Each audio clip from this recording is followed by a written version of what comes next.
Many scientists believe that man never saw a dinosaur, that they're separated from man by 100 million years, or at least 65 million years.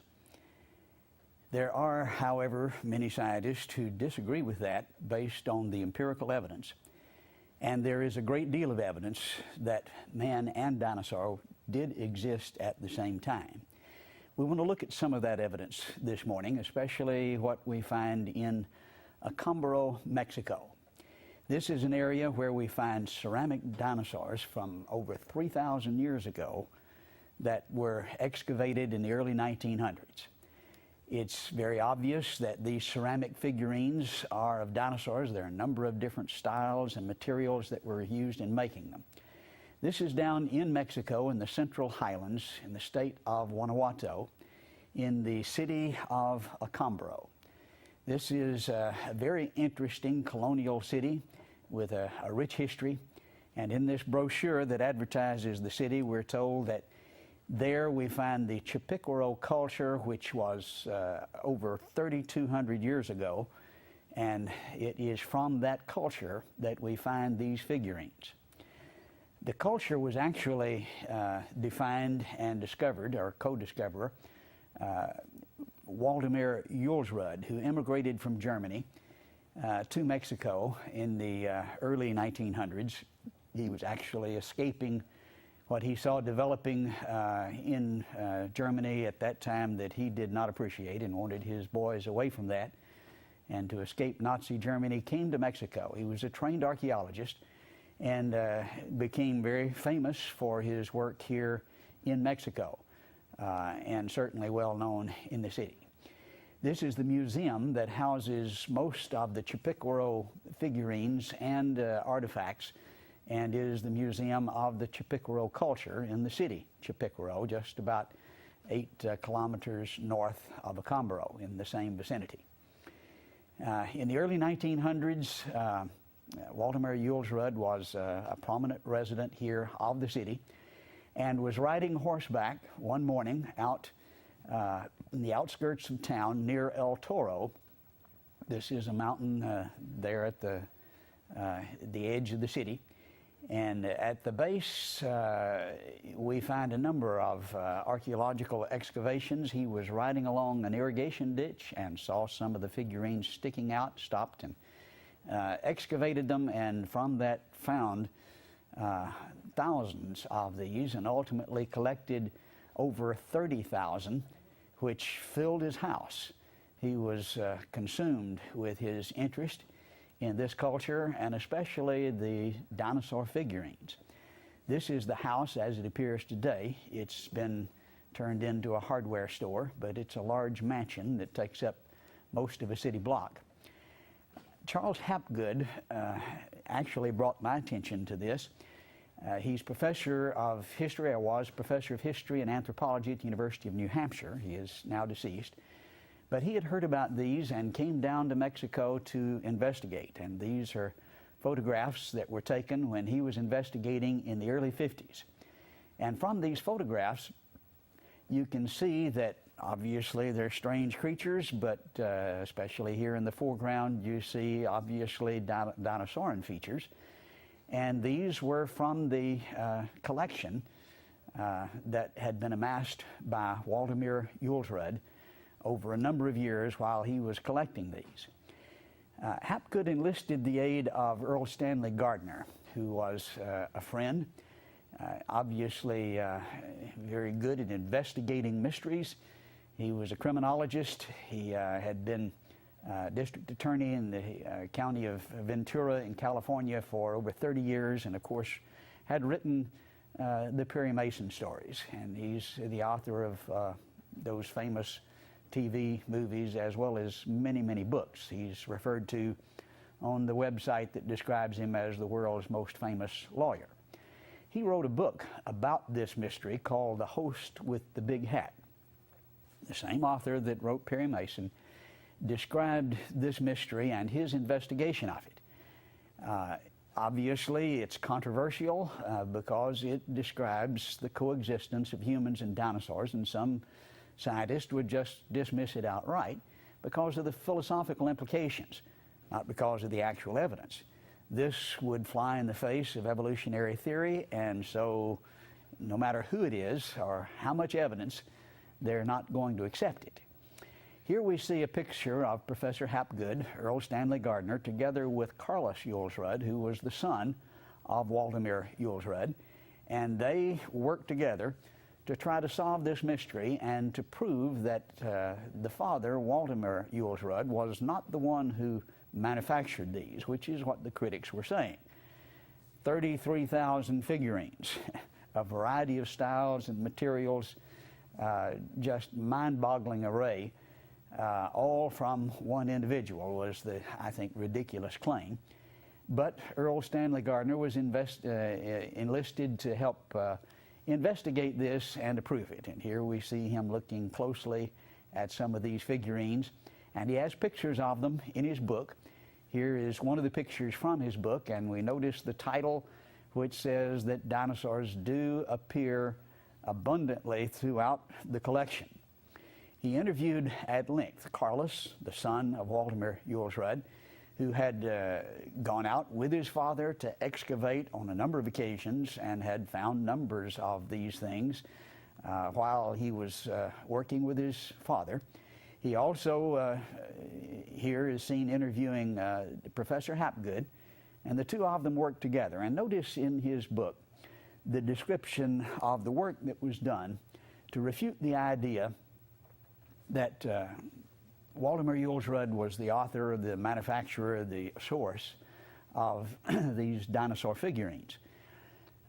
Here, quoting from Earl Stanley Gardner, Professor Hapgood lay awake at night trying to devise new tests, new places to dig. He even went to a road which had apparently been undisturbed for many years, and by many years he's referring to hundreds of years. He dug under the road with permission from the government, and sure enough found the Jules Rudd type figurines under the road. He continues saying in many places in Mexico, boundary lines between fields are marked by stone walls which are hundreds of years old.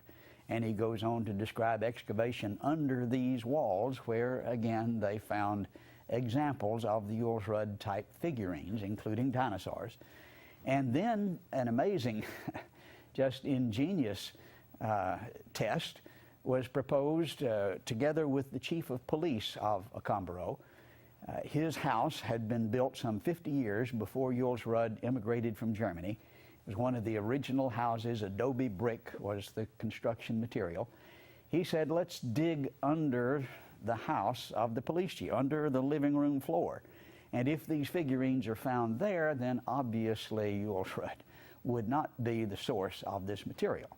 And so they did that. Here we see the mayor standing at attention. He also conducted a 3-month investigation into the possibility that maybe someone had manufactured these, questioning people throughout the area for any knowledge of anyone manufacturing such figurines. When you fire them, it would be known. Here we see a brick factory right at the base of El Toro, where many of them were found. When you fire the brick, you make smoke, and especially when you're burning wood, which would be the source of the fire, the material to fire them.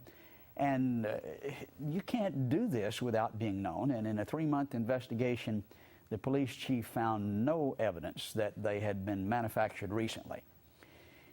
In the book, Host with the Big Hat, Earl Stanley Gardner pictures here a diagram of the police chief's house, and there under the floor, it's pointed out that 43 pieces of the Jules Rudd figurines were found under the floor of the police chief of the city of Acámbaro. And so he continues to describe the investigation, saying, "We had our cameras with us and took pictures, particularly of the weathered adobe bricks with the various fragments cemented firmly in place. These adobe bricks originated 50 years before Jules Rudd arrived on the scene, and in the brick, embedded in them, you can see the pieces of the figurines and the pieces of pottery from the Chippewa culture."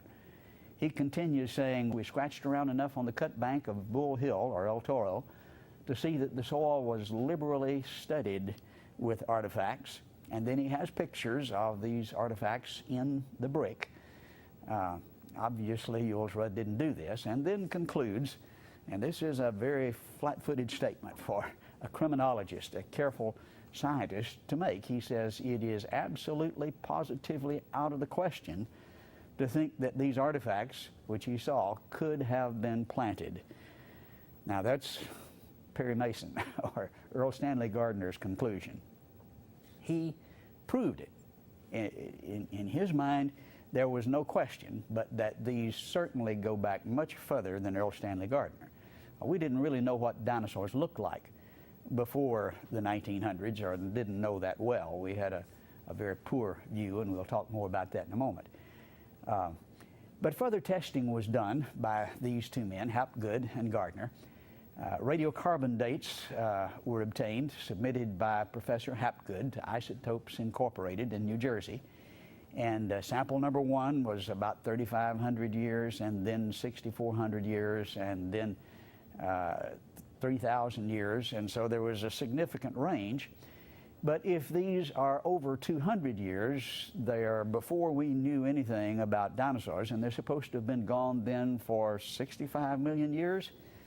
Well, 6,000, 3,000, 2,000, probably just over 3,000 years ago, we have figurines. They were also submitted by Professor Hapgood to the University of Pennsylvania Museum Testing Facility for thermoluminescent dating, which is probably the most appropriate dating system for pottery. We won't go into great detail about how that works, but it's a different type system and particularly suited for pottery. Sample number one came back about 2,500 BC, and then number two and number three and number four all right on the same date, 2,500, very consistently. And this would logically be the most reasonable conclusion for the date. Obviously, these labs are going to come under scrutiny for putting out such material, and that was the case here. Nevertheless, Dr. Rainey, who's director of the Pennsylvania Museum, issued a statement regarding this, defending his conclusion. He said, "We've had years of experimentation both here and at the lab at Oxford. We have no doubt at all about the dependability of the thermoluminescent method.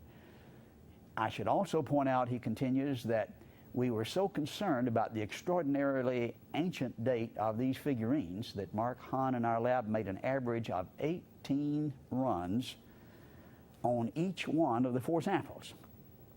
4 samples, 18 runs on each one, because this is extraordinary information."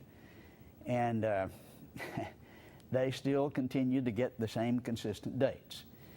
He continues then saying, "All in all, the lab stands on these dates for the Jules Rudd material, whatever this means in terms of archaeological dating in Mexico or in terms of the fakes versus authentic pieces.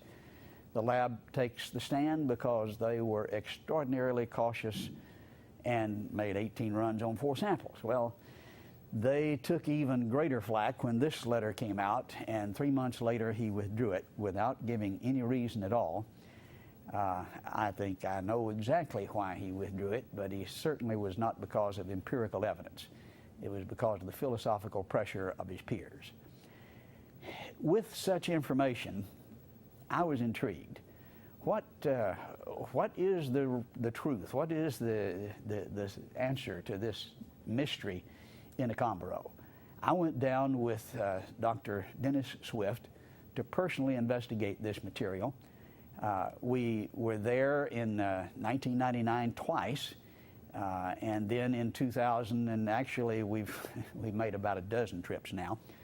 When we first got there, this is the scene that depicts where they were, and actually they were locked in this door that you see in the background, behind that door with a padlock in the back of the police department. They were hoping nobody would find out about it. They were hidden and had been there for about 30 years. Why? Well, this is an embarrassment. You're not supposed to find evidence of humans and dinosaurs, and they wanted to appear intelligent. And it took a great deal of effort to get that door open, but we finally did, and with pressure, actually, from outside sources, political pressure, we were able to examine 2 of the 60 crates of materials that were stored behind that door the first time that we came down. And sure enough, even in just the 2 crates, which is a random sampling of over 60, we found strange ceramic figurines, including figurines of dinosaurs. The second time we came down, we were able to examine more crates, still not all of them, but here we have a number of them spread out on the table. Dr. Swift is actually mocking the great security with which these were guarded. They had a soldier there with an AK-47 guarding us, and as we looked at these figurines, he grabbed it from him and posed with the figurines.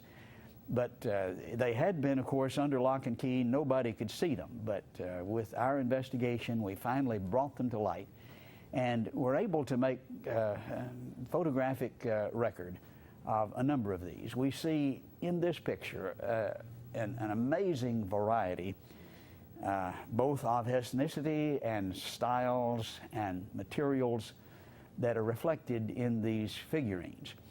Of the 33,000, about 2,600 of them are of dinosaurs, and I think you can see that very obviously here. One amazing thing about the sauropod types is that many of them were shown standing upright. We didn't know about this until Robert Bacher told us this in Dinosaur Heresies in his book 1986. But it looks like he had one of the Accombaro figurines shown here on the right as a model for what he illustrated in his book, Dinosaur Heresies. Of course, then Spielberg convinced us all that they stood upright. But 3,000 years ago, obviously they knew that down in Accombaro.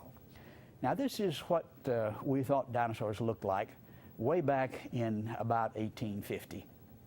This is supposed to be a picture of an iguanodon, one of the earliest dinosaurs that were excavated. Well, that's not very close, but that's what we thought in 1850.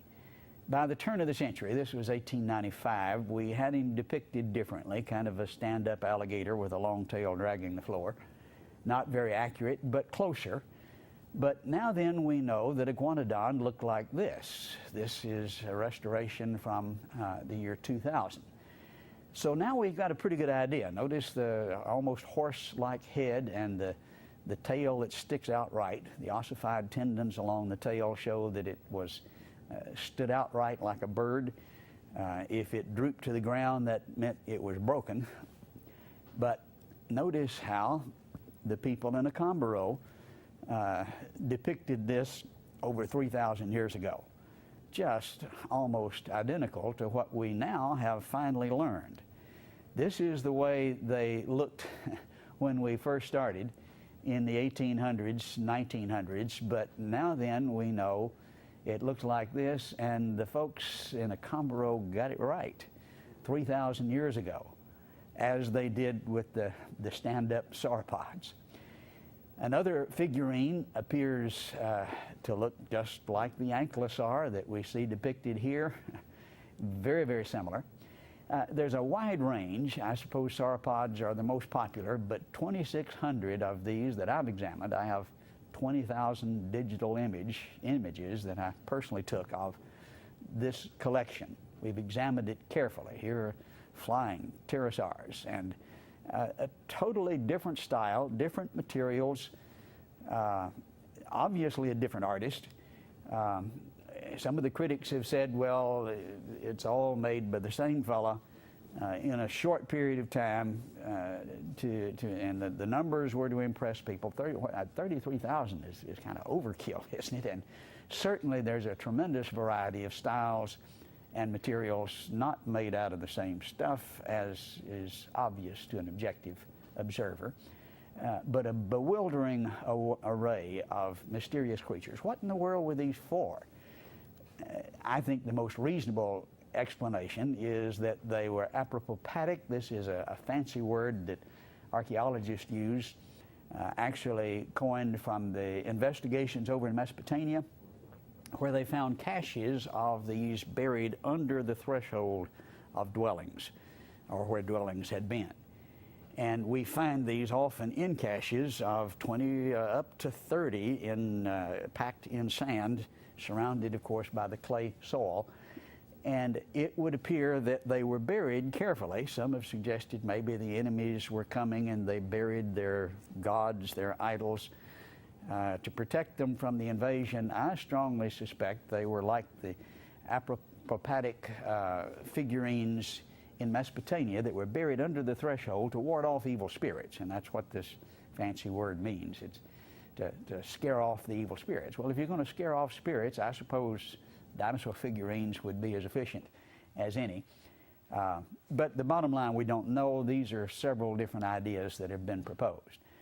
It's interesting to notice, again, that in 2600 you've got a tremendous variety, and the association with people seems to be closer and more frequent with the juvenile forms. I think I can understand that if you watch Jurassic Park, but some of the juvenile forms are depicted, they're kind of cute, and we can see why humans might be more closely associated with these forms.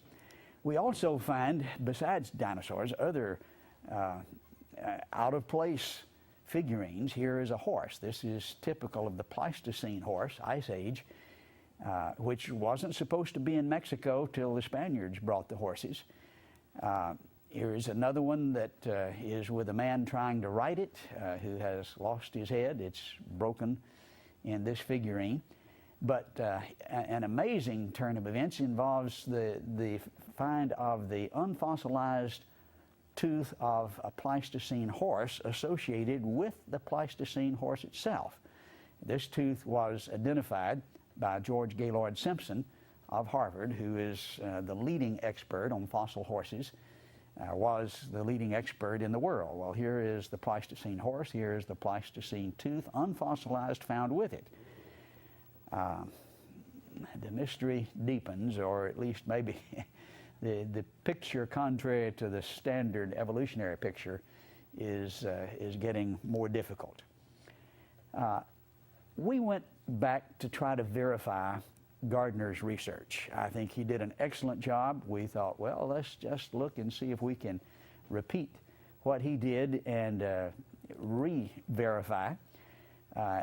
We wanted to do original excavations, and we approached this with some of the leading experts to get permits, and permits have to be obtained from INA. This is the Institute of Archaeology there in Mexico, and we applied 3 different times with the University of Texas first, and then with David Soleil, who at the time was director of the Museum of the Rockies.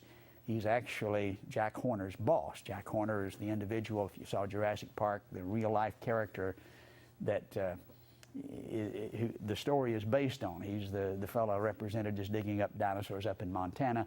Well, his boss, the director of Museum of the Rockies, David Soleil, went with us, and we applied together for permits, and they were all denied. And we were told firmly, actually the mayor of Acambaro was told, that we would never be given a permit, that the implications would not be allowed. Actually, we found out that INA had done their own investigation back in 1953. They sent 4 archaeologists to Acambaro to do official excavations there. They chose their own site over a mile away from Julesrud's site, and they found figurines, a number of them, 6 feet down, including dinosaurs, and acknowledged that the figurines were authentic, but not so with the dinosaurs, which were found in the same place by them at the same time, at the same level, together. They couldn't be, and we actually intercepted the interdepartmental memo, And we have exactly what they said about this. And this is from a memo dated February 24th, 1954. Apparently, those artifacts were gathered scientifically, but even so, they are reproductions of relatively recent times. And they're talking here about the dinosaurs. In our opinion, it is impossible that man existed at the same time as those saurian that lived millions of years ago. So they're acknowledging, yes, they are dinosaur figurines, but they could not have been with man, and so they just simply deny it. Continuing, they say it's our opinion, in our opinion, the only archaeological artifacts are the collections of vessels and other Chipiquaro pieces that they found at the same time. These are authentic and represent great archaeological value for our studies. So in the same hole at the same time, they found authentic ones, but dinosaurs with them couldn't be, and so they just deny it.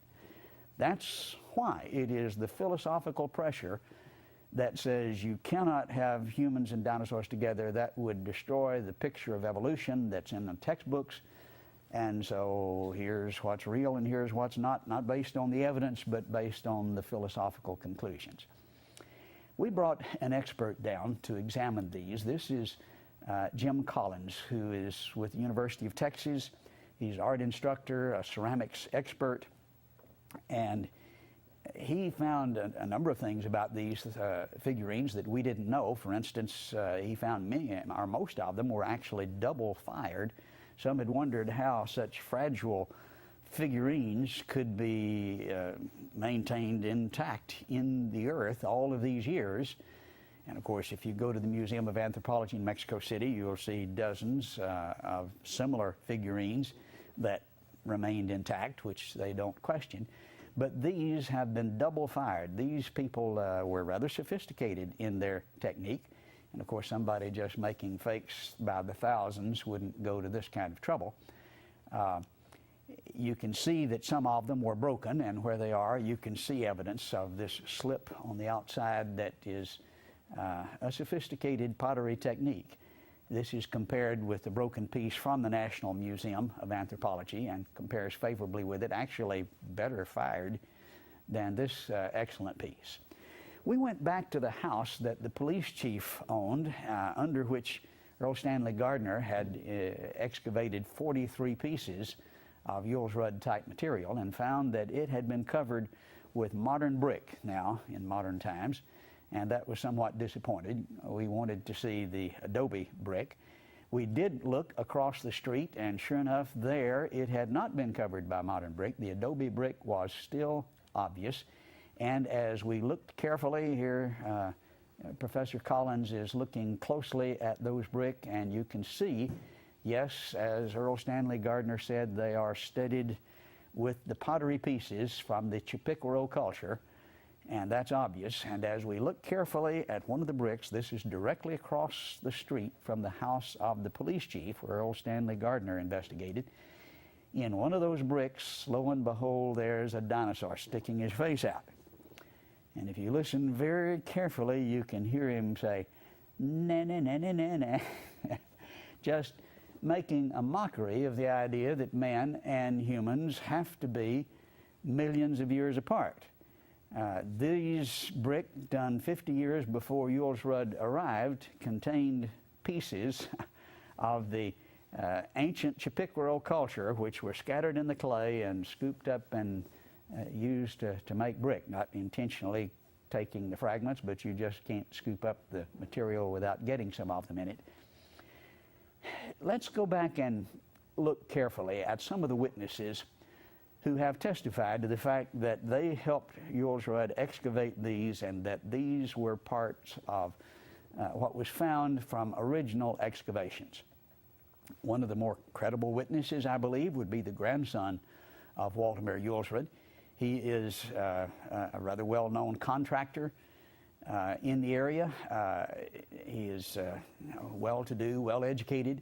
He's standing here beside the grave of his grandfather, testifying about going out and excavating these figurines with him. We have about 20 minutes of recorded testimonies with him standing right there by the grave, telling of the figurines that he helped his father excavate. This is one of the ones that he had in his very nice home there in Lyon.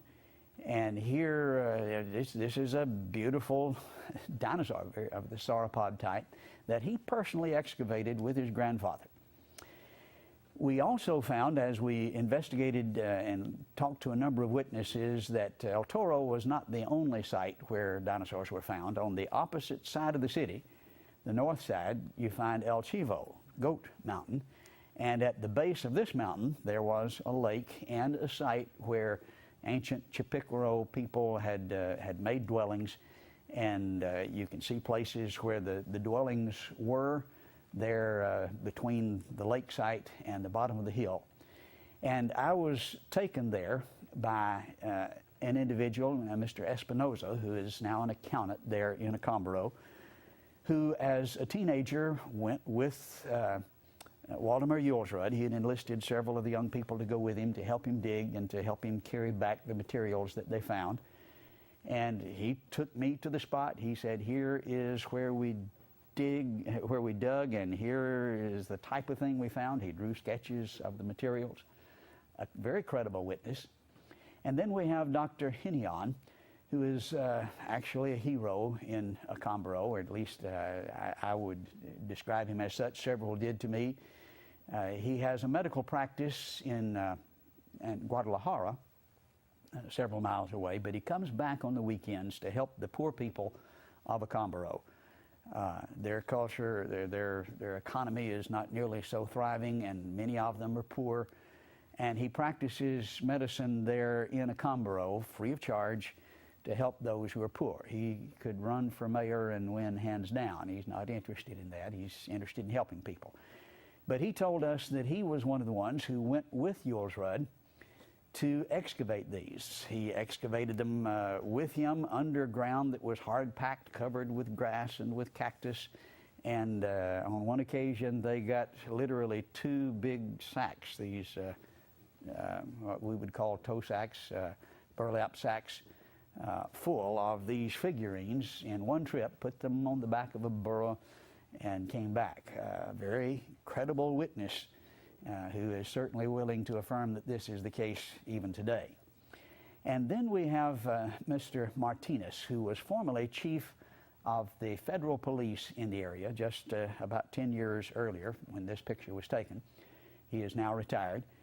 And he is he tells an interesting story because he actually confiscated over 3,000 of these figurines from 2 individuals who were illegally excavating at El Chivo. They had found where a number of these were buried, and they were just digging up a storm in the middle of the night and selling them across the border. And he caught them and put them in the federal penitentiary. They were convicted of dealing in illegal artifacts. And so the federal government decided these were real, authentic antiquities and put them in jail. He said among these artifacts that they had excavated were dinosaurs, and he drew sketches of several of them. They were then added to the Julsrud collection, which is there in Acambaro still today. But some people will say, well, Julsrud was the source of all of these. Well, we can prove they were there before Julsrud. We can prove they were excavated after Julsrud. And the federal government actually helped us verify that by convicting these people who had excavated them there at El Chivo and are now doing time for that crime. Then we have Mr. Pereira, very interesting individual. He was former director of archaeology of the Acambaro zone of the National Museum of Anthropology in Mexico City, the largest anthropological museum in the world. At the time Julsrud was in Acambaro, he was the director of archaeology for the area, and it was his job to verify and to authenticate the finds. And he and Julsrud were actually antagonists. They didn't get along well at all because Julsrud didn't go to the trouble of getting permits most of the time. And he would complain and threaten to put him in jail, and they fussed and fought all the time. But he saw the figurines that Julsrud excavated. Furthermore, the farmers at the time continually found such figurines, and he was called in to authenticate and verify. He said he saw hundreds of them excavated by farmers that Jules Rudd had nothing to do with. Many of them took them to Jules Rudd, who would often pay the farmers just a small fee to help increase his collection. He worked with Ramon Pinachon, who is perhaps the most famous archaeologist in Mexico history. He was 20 years president of the National Museum of Anthropology, again, the largest anthropological museum in the world. And they particularly worked together on a dig at Chipiquaro in the 1940s, where they were getting ready to flood the area, putting up a dam, and had to move some of the tombs, the graves of the ancient Chipiquaro sites. And here we see a picture of that dig with an early picture of Ramon Pinachon and Beatrice, his wife, whom he met on that trip and married. She became an archaeologist and is still an archaeologist, serving in one of the museums there in Mexico City today. We found the permit from INA, which authorized this dig. We found the notes. This is actually in the museum in Chipiquaro of the dig, and they have displayed a couple of the pictures. I took this picture of some of the artifacts that came from that dig, supervised by Ramon Pinachon. Mr. Perea, who was there representing the museum at the time, he was the director of that area, worked with them. He says in this tomb, the ones in this picture, they found a dinosaur. That is not a figurine, but an actual dinosaur that was about 30 feet long. He said it had the short little front feet and the huge long legs, about 3-foot head with the huge teeth. We have his recorded testimony, about 2 hours of the detailed description of exactly what they found. He said Ramon Pinachon took pictures of this. He has the pictures. Well, that pricked our ears up. Ramon Pinachon had been dead about 2 years at that time, but his wife, we suspected, would have the pictures. We went to her. She said, yes, I had them. I've seen the pictures. I have donated them to INA, the Institute of Archaeology. Well, that was disappointing because they had stonewalled our effort to get permits. But she called them at our request, asked them to allow us to examine these photographs. We got in a cab. We went immediately to the Institute of Archaeology, walked in the door. The supervisor there who met us recognized me in my previous attempts to get permits, and he said, no, you cannot see them. He had promised Beatrix Pinachon that we would be allowed, but he says, I don't care what I promised, you can't see them. This was a stonewall. We've run into this several times. That information is there, it's being covered up. Interestingly, in association with that, we found this picture of Waldemar Jules Rudd, which is in the museum there today, the Jules Rudd Museum, which we'll look at in a moment. And here he's standing with a large dinosaur bone.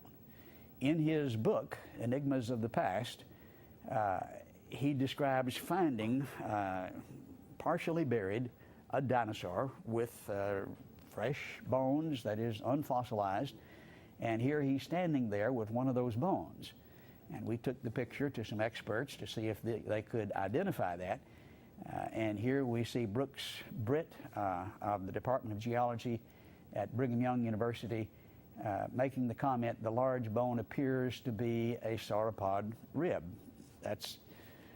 And so we find the tooth from the horse, we find the sauropod rib, we find the testimony of a buried dinosaur from Mr. Pena, who was director of the Institute of Archaeology there for the Acambaro Zone, or at least the Museum of Archaeology for the Acambaro Zone, all testifying that there were dinosaurs not too long ago, unfossilized remains.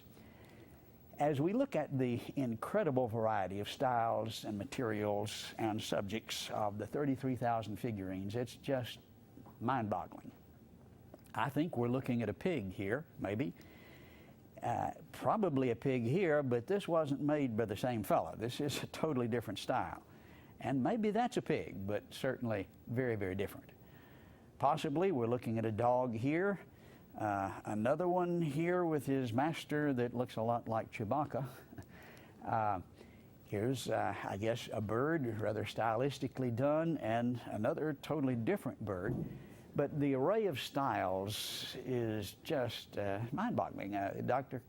Professor Collins estimated there were at least 100 different artists that were involved in producing this vast array. It's interesting to notice the variety of ethnicity that's represented. This appears to be an Egyptian motif from some of the figurines, again from the collection. And many of them are very Oriental in style, as you can see here. And some of them are very African in style. It seems undeniable that these have an African appearance, while others are very European. Again, from 3,000 years ago. Notice the very artistically done dinosaur here compared with a totally different style, not done by the same artist. And I don't know who did that, maybe somebody with a nightmare that got scared to death by them. But certainly different styles. Here's a rather stylistic, artistically done dinosaur, very different. Some of them almost cartoonish. Again, totally different styles, different materials, obviously different artists. But a vast array, and as we look at the general configuration, is there any doubt what's being depicted here? They had to have been seeing the dinosaurs some 3,000 years ago. And here's just example after example. This Diplodocus type looks like it stepped out of a Spielberg movie. Again, if you know dinosaurs, you recognize immediately some of these forms, and though some of them are cartoonish and stylistically done, there's no question as to what we're looking at. Here's the Stegosaurus. This is another one, but a different artist did this one in a totally different style. Again, one after another, you see unquestionable resemblance. Many of them were in the form of pendants with a hole in the center they wore around their neck, again lending credibility to the idea these were to scare off the evil spirits. But we saw literally dozens of these, and many of the figures of the people could be seen with these pendants sculpted in the figurine. Man with dinosaur. How do you avoid the conclusion? Many of them are seen fighting. Sometimes the man's getting the best of the fight, and sometimes the dinosaur, and usually with smaller ones. We would assume more juvenile forms. Here the dinosaur is getting the best of him. Many times with the juvenile forms, as you can see, some of them still showing some ferocity even as juveniles. But the depiction of them fighting together, here the dinosaur getting the best and here the man getting the best, shows the kind of conflict that very likely was going on at this time. Here's one with a spear in his neck, but very closely resembling our modern knowledge of what dinosaurs look like. This one is my wife's favorite. We could go on and on and on, 2,600 of them. On a recent trip to Mexico, we made additional discoveries here at the foot of El Toro. Actually, we didn't do the digging, but this was done by an individual who was digging clay for bricks. He has his own brick factory and permits to take clay from this area right at the foot of El Toro, not far from where Jules Rudd had done his excavations. And he showed us a number of the beautiful vases and figures that he had gotten from the area. And one of them was extremely interesting. This Dinosauran type creature is very similar to the Bullosaurus depicted here by Romer. A very obvious similarity, but again, the dermal frills along the back are typical of the dinosaur type. And a number like this were found, and this was done, of course, in about the year 2000, 2002, 2003, continuing the excavation. He continues to find these long after Jules Rudd, of course, has passed away.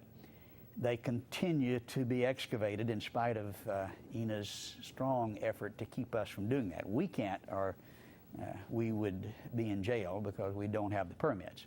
But he did have a permit to get them for his brick factory, or at least to get the clay. Now then, these figurines are housed in the Waldemar Julsrud Museum there in Accombero. When we arrived on the scene, they were locked in the back of the police department. As we began to tell them the significance and began to present the evidence and show how they had been verified from various sources, they decided this was significant information, and in spite of Ina's opposition, they put up a museum, and they're very prominently and very professionally displayed, and you can go to Accombero and see these and hear the story of Waldemar Julsrud and see some of the pictures that we've shown you. We see the director of the museum today on the left, together with the wife of an archaeologist who has helped us there, Dr. Swift and myself, in front of the museum in a picture taken recently. Now, let's summarize the evidence. There is the radiometric dating, which helps us understand, especially with a variety of examples for a few thousand years. Radiocarbon first, according to Hapgood, some 3,000 to 6,000 years, and then thermoluminescent dating that was consistently at about 4,000 years, or 2,500 BC. And then also a recent radiocarbon dating was done by Neil Steedy, which indicated 1.5 to 4,000, a range. But still, if you have it more than 200 years, again, you have the destruction of the story that's told in the textbooks. Looking at the witnesses and summarizing, there's Waldemar Julsrud, who was co-discoverer of the Chipicoro culture, collected over 37,000 artifacts, wrote the book Enigmas del Pasado, or Mysteries of the Past. Carlos Julsrud, his son, who also described excavating dinosaurs with his father, and then the grandson, Carlos Julsrud, who described excavating dinosaurs with his grandfather and recorded that testimony beside his grandfather's tomb and showed us examples that he'd excavated. There is Dr. Hinion, physician Guadalajara, that described his excavations with Julsrud as a youth and sketched some of the dinosaurs that he found. There is Mr. Espinozo, who is an accountant, who personally took us to the site where he had excavated and also sketched dinosaurs that he had found. There is Carlos Perea, who was former director of archaeology of the Accombero Zone of the National Museum of Anthropology, who described excavations with Ramon Pinachan, dinosaurs and humans together. And then there's Charles Hapgood, professor of history of anthropology at the University of New Hampshire. He excavated dinosaur figurines under roads, helped excavate under the house of the police chief and under walls, stone walls that had been there for hundreds of years, and wrote the book Mystery of Accombero, detailing his investigation. Together with Earl Stanley Gardner, the famous author of Perry Mason, a criminologist, a district attorney in the Los Angeles area for 30 years, proved, I think beyond any shadow of a doubt, he certainly claimed so, that the figurines predated Julsrud beyond any shadow of a doubt. And then there's the mayor of Accombero, who worked together with Earl Stanley Gardner and conducted his own 3-month investigation for fraud, trying to find anyone who knew anything about manufacturing these things, and allowed the excavation under his floor. There's Mr. Marinas, number 10, who was the chief of federal police. Guadalajara confiscated over 3,000 of these figurines from 2 who were excavating illegally, including dinosaurs in the collection, and sketched those for us. Now that's a huge collection of witnesses. If you were in court trying to refute the testimony of such individuals, you'd be in serious trouble. There's Waldemar Julsrud, there's Carlos the son, there is, again, Carlos the grandson, there's Dr. Hinion, there is the accountant, Mr. Espinoza, there is Carlos Perea, the director of the Accombero Zone for the National Museum, there's Charles Hapgood of the University of New Hampshire, there's Earl Stanley Gardner, author of Perry Mason, the mayor of the city, and then the chief of the federal police. That's an impressive array of witnesses, and they all testify to the authenticity of these figurines, that Julsrud certainly was not the author. They were there long before he was. I think the conclusion is absolutely inescapable that humans and dinosaurs lived together. The only opposition, the only problem, the only reason that's not just really obvious and accepted without question is the philosophical implication. NOVA did an investigation of some of this material, produced the brief video, God, Darwin, and the Dinosaurs, in which they discussed the subject, dinosaurs side by side with humans, particularly with reference to the evidence at Glen Rose, Texas. But they showed clearly the implications, saying finding them would counter evidence that humans evolved long after dinosaurs became extinct. Now that's the fundamental conclusion that they will deny and will not accept, and back up the claim that all species, including man, were created at one time.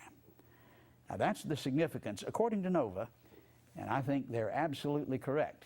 That's why many refuse to accept the obvious implications.